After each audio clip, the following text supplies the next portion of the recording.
मध्य प्रदेश में जनगणना 2027 को लेकर तैयारियां तेज हो गई हैं। राजधानी भोपाल में राज्य स्तरीय प्रशिक्षण कार्यक्रम का शुभारंभ हुआ, जिसमें देश भर के कलेक्टर, कमिश्नर और वरिष्ठ अधिकारी शामिल हुए।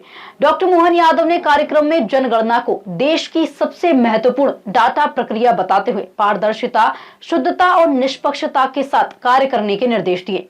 कुशाभाऊ ठाकरे कन्वेंशन सेंटर में आयोजित कार्यक्रम में मुख्यमंत्री ने कहा कि जनगणना के आधार पर सरकारी योजनाएं, संसाधनों का वितरण और विकास की दिशा तय होती है। कोविड काल के कारण पिछली प्रक्रिया प्रभावित हुई थी, लेकिन इस बार अधिक सटीकता और जिम्मेदारी के साथ जनगणना पूरी करने पर जोर दिया गया। अधिकारियों को प्रशिक्षण देकर गणना की बारीकियों, डेटा की शुद्धता और पारदर्शी प्रक्रिया सुनिश्चित करने के निर्देश दिए गए। मुख्यमंत्री ने अधिकारियों को विकास कार्यों के साथ संवेदनशीलता बनाए रखने की नसीहत दी और कहा कि किसी भी जमीन, मकान या दुकान प्रभावित होने पर मानवीय दृष्टिकोण अपनाना जरूरी है। उन्होंने त्योहारों के दौरान कानून व्यवस्था मजबूत रखने, सामाजिक समरसता बनाए रखने और प्रशासन को हाई अलर्ट पर रहने के निर्देश दिए। साथ ही किसान कल्याण वर्ष के तहत किसानों की समस्याओं के समाधान, नरवाई जलाने पर नियंत्रण और दलहन तिलहन उत्पादन बढ़ाने के लिए ठोस प्रयास करने पर भी जोर दिया। राज्य स्तरीय प्रशिक्षण के साथ अब प्रदेश में जनगणना 2027 की प्रक्रिया को लेकर प्रशासनिक तैयारियां तेज हो गई हैं। ये जरा इस बार की जनगणना भले ही 8वीं है, लेकिन सबसे हटके भी है। एक तो ये आमतौर पर 10 साल के समय सीमा के बाहर जाने वाली है। जो चक्री क्रम आपका आता था वो उसका क्रम तो 21 में निकल गया, लेकिन अब ये 26 चल रहा है। तो 26 में हम अपने उस समय से थोड़ा बाहर जा रहे हैं। लेकिन ये बात भी सही कि कोविड और कठिन काल में स्वाभाविक रूप से वो संभव नहीं था उस परेशानी को। और एक चुनौती और है, जिस चुनौती के बलबूते पर हम सब अपने इस बदलते परिवेश में आपको जो हमारे समाज की सब गणना का जो विशेष काम दिया है, उन गणनाओं की शुद्धता के लिए, गणनाओं के अंदर की सारी बारीकियों के लिए आपका बहुत अच्छे से प्रशिक्षण हुआ होगा, ऐसा मैं मानता हूँ। ये तो बात सही है।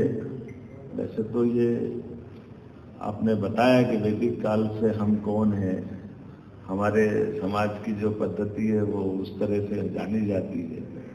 अब वो तो एको ब्रह्म द्वितीय नास्ति, हम तो ब्रह्म से जुड़ने वाले लोग हैं, हम तो प्रकृति मात्र से प्रेम करने वाले लोग हैं। लेकिन वस्तुतः हम सब वर्गीकृत रूप से अपनी अपनी नीचे तक की गणना में जब आएंगे तो जनगणना की दृष्टि से, जैसे हमारे यहाँ अभी CS ने कहा कि हमारे मजरा टोला की आवासीय बस्तियों की भी अपनी एक रचना है, उसके अपने प्लस माइनस है। लेकिन उसका हमारे लिए अच्छी बात है कि हमारे आदिवासी अंचल में सहजता के साथ रहने की एक पद्धति है।